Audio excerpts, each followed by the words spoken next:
오늘은 저기 댓글팀 관련해서 얘기를 좀 해보려고 하거든요. 김건희 여사가 한동훈 후보에게 보냈다는 문자에 댓글팀이라는 언급이 있었잖아요. 그래서 이게 실제 했던 거냐, 아니면 진짜 없어서 억울해서 김건희 여사 그런 내용을 쓴 거냐, 이런 식으로 이제 얘기가 돌아가다가 이번에는 또 한동훈 후보가 법무부 장관 시절에 뭐 여론 조성팀을 운영했다라는 의혹이 나왔거든요. 뭐 자세히 알고 계신 분이 계신가요? 제가 약간 정리를 하면 아니 원고에 저보고 정리 좀 해달라고 원고에 정리하라고 나와. 제가 분량을 좀 직접 챙겨드릴 진짜 거예요. 아는 거를 보여주면서 그런 건데 왜 그래요? 제가 준비해 약속 때리는 오셨어요? 익숙치가 않아가지고 제가 아침에 쭉 준비하고 준비해 정리하고 오셨구나. 있습니다. 네. 예. 원래 이제 댓글팀을 활용해서라고 여사가 한동훈 위원장에게 1월 23일 날 보낸 문자 있잖아요. 네. 댓글팀 운영이 아니라 활용이기 때문에 실제 있었던 건 아니냐 의심이 많아지니까 장해찬 전 최고가 라디오 인터뷰에 나가서 댓글팀을 운영한 거는 한동훈 위원장이다. 그렇게 얘기를 했어요. 그리고 오후에 다른 인터뷰에서 좀 더 구체적으로 얘기한 건 댓글팀이라기보다는 여론 조성팀에 가깝다. 한동훈 법무부 장관 시절에 팀장 역할을 했던 사람도 있었고 팀장 역할이라는 표현을 쓴 건 어떤 조직적으로 움직였다는 거죠. 그래서 활동 내용을 보고하고 했다라고 얘기를 했습니다. 그러니까 여론 조성팀이라는 게 구체적으로 뭐냐 여기에 대해서도 장해찬 전 최고가 얘기했는데 예를 들어 이런 거예요. 뭐 팸코나 DC 유명한 커뮤니티 있잖아요. 거기에 한동훈 당시 장관의 이미지를 좋게 하기 위한 글, 소스 이런 것들을 올려서 퍼나르기를 좀 해라 이 팀에서 여러 그 커뮤니티에 또는 유튜버들에게 이런 분들에게 좀 이런 정보를 제공해라 이렇게 얘기를 했어요. 여기까지 내가 기록을 갖고 있다. 틀리면 날 고소해라 반박해라 이렇게 장해찬 씨가 얘기했다가 며칠 뒤에 다시 11일 날 본인 페이스북에 글을 올렸죠. 기록 4개를 했습니다. 당시 여론조선팀에 있었던 관계자들에게 본인이 직접 받았던 메시지다라고 하면서 올렸는데 여기에는 뭐냐면 4개 중에 일단 눈에 띄는 거 2개를 말씀드리면 23년 5월 16일 날 이 관계자가 장해찬 전 최고위원에게 요거 이제 표현 그대로 나오는 겁니다. 제가 원체 비속어를 좋아하지 않는데 여기 나와 있어서 참여연대 조지는데 요긴하게 쓰시길 지금 한동훈 장해찬 찰떡콤비임 장관님께도 보고 드림. 그러니까 이렇게 그대로 쓰여져 있었기 때문에 읽으신 그렇죠. 거죠. 예. 이거는 지금 따옴표를 쳐서 장해찬 전 최고위원이 페이스북에 올린 글입니다. 그러니까 본인이 그대로 받았다는 거예요. 그리고 또 23년 6월에 뭐 활약상 보고 중 이런 얘기가 나오거든요. 제가 보고에 자꾸 방점을 찍는 거는 한동훈 당시 법무부 장관이 이걸 알았을 것이다. 보고로만 놓고 보면 장관께 보고 드립니다는 표현이 직접적으로 있어서 장해찬 전 최고위원이 충분히 그거에 문제가 될 수 있음을 알고 요거를 보인 것 같아요. 그러니까 구체적으로 이 관계자가 누구냐 또 원문은 어디냐 장해찬 전 최고위는 그건 추후에 밝히겠다라고 한 바 있습니다. 아니 근데 이 내용상에 뭐 이런 여론조성팀이 있었을 것이다라고 이제 보일 만한 이 내용들을 이제 장해찬 전 최고가 이제 얘기를 한 거잖아요. 예. 그럼 자신도 거기에 속해 있었다라는 또 방증이 되지 않나 이런 지적이 본인도 있던데. 그 팀의 일원이었다고 했습니다. 저는 여기서 댓글팀과 여론조정팀 이 단어에 저는 주목을 했어요. 그러니까 댓글팀은 단순하게 쓰는 거예요. 댓글 부대. 컴퓨터 업무방해에 속하는 게 댓글팀인데 여론조정팀은 댓글 플러스 뭐 유튜브일 수도 있고요. 그다음에 방송 패널일 수도 있어요. 그러니까 여론을 조성하는데 여러 가지 부대들을 운영했다라는 측면에서 여론조정팀이라고 하는 것 같은데 저는 한동훈 이 후보에게 이 던진 장해찬 이 전 최고의 이 그 댓글팀 여론조정팀 이 돌멩이는요 파장이 클 것 같아요. 벌써 민주당에서 이 부분에 대해서는 이거는 수사가 필요한 부분이고 조사가 필요하다. 뭐 조국 대표 같은 경우는 한동훈 특검에 추가요. 라는데 저는 여기에서 플러스 장해찬 전 최고가 이건 한동훈 후보를 공격하다 결국은 김건희 여사한테 역풍을 불게 만들었습니다. 김건희 여사 문자 기억하실 거예요. 5번 문자를 한동훈 후보한테 보낼 때 이러겠어요. 제가 댓글팀 활용해서 주변 비방하는 일 들었습니다. 사실 아니고 앞으로 그럴 일 없을 겁니다. 이 문자를 한동훈 후보한테 보냈거든요. 예. 그러니까 한동훈 후보와 김건희 여사 둘이서 댓글팀을 운영한 걸 알아요. 그러니까 댓글팀이 존재했다는 부분들을 추측할 수 있고 중요한 건 댓글팀 활용은 사실이 아니라는 게 아니라 주변 비방하는 일은 사실이 아니고 비방하지 않겠습니다. 그러니까 댓글팀을 부인하는 게 아니라 댓글팀은 김건희 여사에게도 존재하고 있었고 한동훈 당시 추측컨대 법무부 장관도 댓글팀의 어떤 실체를 알고 있었다라는 것들이 같이 묶여 있기 때문에 김건희 여사, 한동훈 후보 당시 법무부 장관에 대해서는 수사가 불가피한 상황이지 않을까. 저는 서영주 소장님의 의견에 반대인데 네. 이게 파장이 크고 문제가 되려면은 두 가지가 문제가 돼야 돼요. 하나는 한동훈 법무부 장관이 법무부 공무원들을 이렇게 한 방에다가 이런 데 가둬놓고 자 그냥 댓글을 이렇게 계속 올리고 딱 이것도 퍼나르기도 하고 당신들이 모여가지고 모의를 해라. 그러면 문제죠. 공무원들을 동원을 했으니까. 그리고 또 하나는 나에게 우호적인 기사를 써주거나 우호적인 유튜브 활동을 하는 사람들과 법무부가 어떤 광고라든지 홍보 용역 같은 거를 맺어가지고 공식적으로 돈이 넘어갔으면 그래서 그 사람들이 그렇게 이용됐으면 문제라고 생각이 드는데 만약에 법무부 장관실에서 공보팀도 있고 대변인실이 있잖아요. 거기 있는 사람들이 그냥 한동훈 후보를 좋아하는 사람들 팬클럽에게 자 이런 우리 장관님 이런 동정이 났어요. 이것 좀 많이 좀 퍼나르게 해주세요. 많이 홍보해 주세요. 이런 차원이라면 문제가 없을 것 같다라는 생각이 들거든요.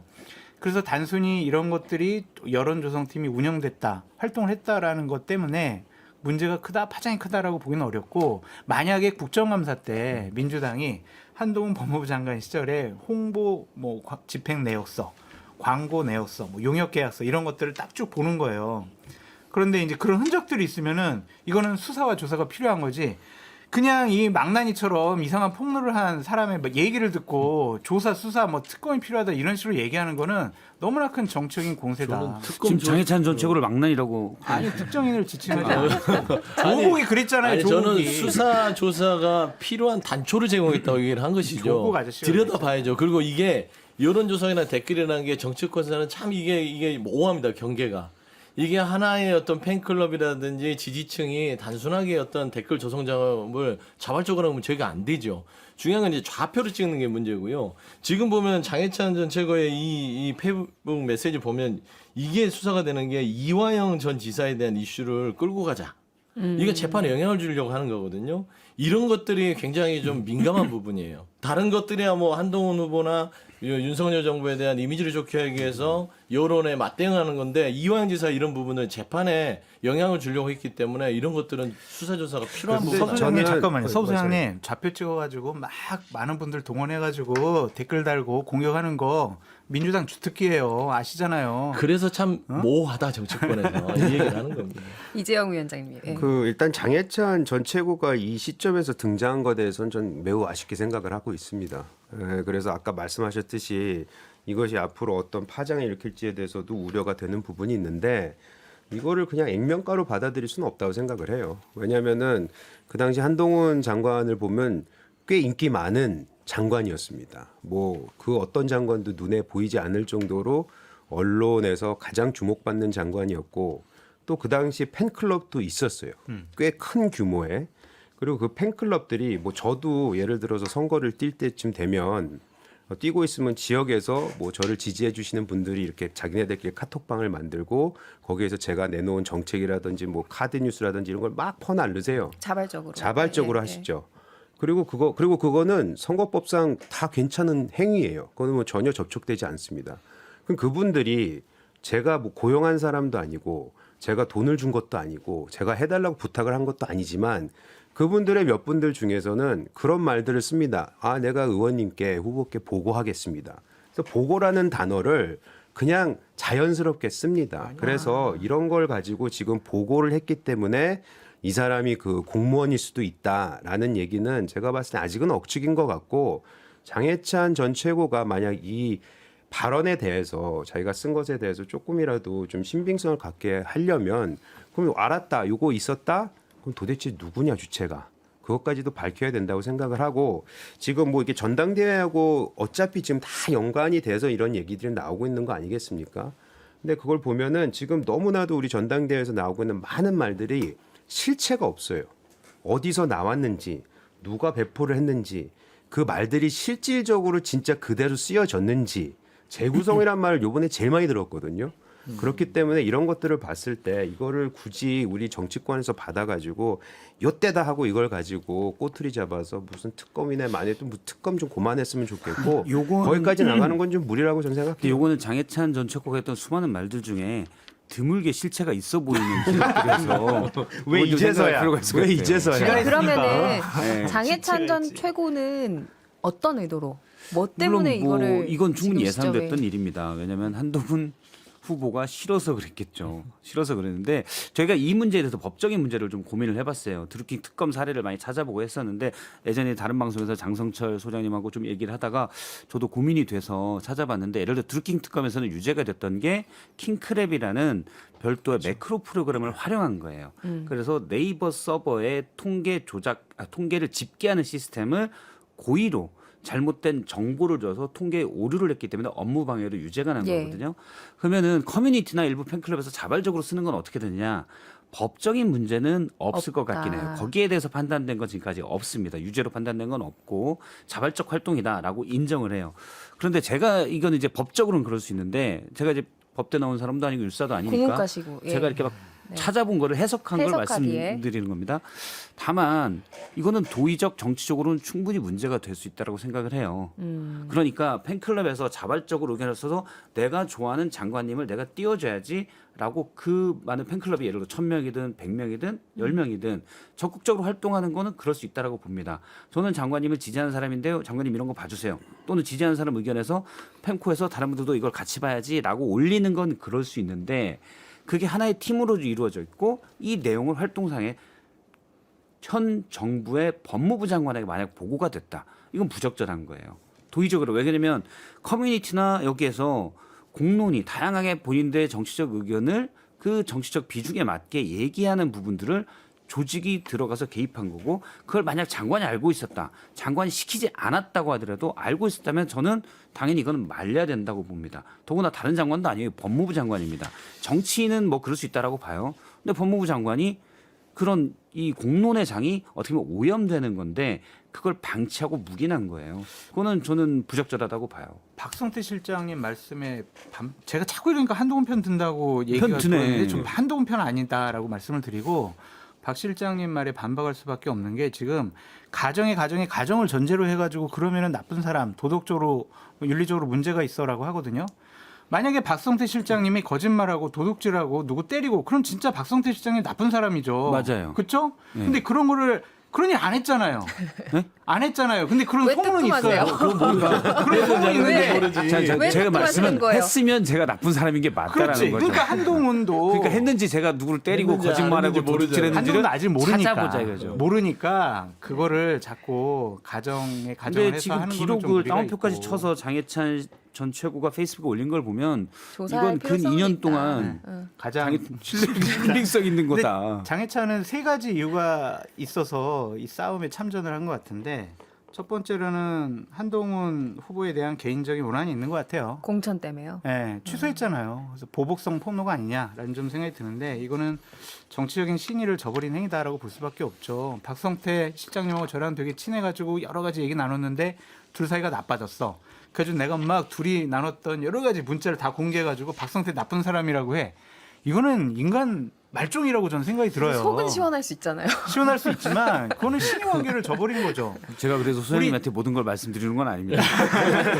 우리 보수파에 영향력이 많은 이현종 문화일보 논설위원이 오죽했으면은 예전에 친했던 장해찬 씨한테 인간 말종이라는 표현을 쓰겠냐고요. 그래서 그러한 것들은 상당히 부적절하고 세 번째는 본인이 그러고 다녀요. 10월 달에 내가 대통령실에 뉴미디어 비서관으로 가게 돼 있다.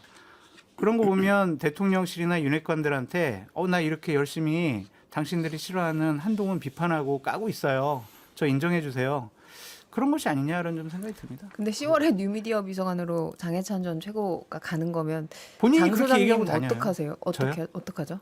전 10월이면은 뭐 아 근데 원래 저 방송 뉴미디어 인생이. 비서관이요 이런 영향력을 행사하면 그것도요 아, 그래요? 직권의 남용이 될 수 있습니다. 아니 그 잠깐 뉴미디어 비서관 간다는 얘기는 본인이 하고 다닌다니까요. 아니, 그러니까 본인이 할 수 있겠지. 근데 본인은 다른 얘기들도 하는데 그거에 대한 신빙성도 없으니까 그거에 대해서 뭐라고 할 수는 없겠지만 아까 말씀하셨잖아요. 우리 전당대회 끝나면 원희룡 선배가 네. 합치자 이럴 그렇죠. 거라면서 네. 그러면 거기에 저는 분명히 용산도 포함이 될 거라고 생각하기 때문에 그럼요. 오히려 그 생각을 하면은 용산이 지금까지 한동훈 후보가 만약 된다면 막 이렇게 들이깠는데 그럼 뉴미디어 비서관으로 또 한다? 그것도 난 말이 안 된다는 것 같아요. 좀 말이 안 돼도 생각하는데 본인이 그렇게 얘기하고 다니니까 알겠습니다. 근데